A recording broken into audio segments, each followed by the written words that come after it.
పూర్ణ అభియాన్ సమారోహ్ కార్యక్రమంకి పార్వతీపురం జిల్లాలో మనం ఏర్పాటు చేసుకోవడం జరిగింది. ముఖ్యంగా మన పార్వతీపురం మన్యం జిల్లా యాస్పిరేషనల్ డిస్ట్రిక్ట్, ఆశావాహ డిస్ట్రిక్ట్, అలాగే బామిని బ్లాక్ కూడా యాస్పిరేషనల్ బ్లాక్గా ఉంది.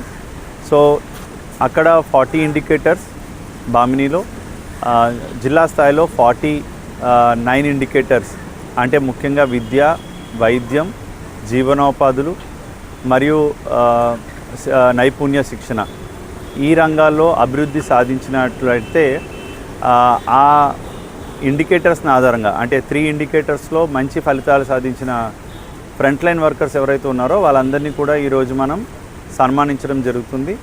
సో దానికి సంబంధించిన కార్యక్రమం POITDA పార్వతీపురం వారు ఏర్పాటు చేయడం జరిగింది. అదేవిధంగా హాట్ బజార్ ద్వారా గిరిజన ఉత్పత్తులకు మంచి మార్కెటింగ్ సౌకర్యం కల్పించడం, వాళ్ళని బ్రాండ్ ఇమేజ్ క్రియేట్ చేయడం మరియు వారికి మార్కెటింగ్ సదుపాయాలు కల్పించడానికి కూడా ఈ యొక్క స్టాల్స్ కూడా ప్రదర్శన చేయబడింది. సో ఈ కార్యక్రమంలో అందరూ పాల్గొని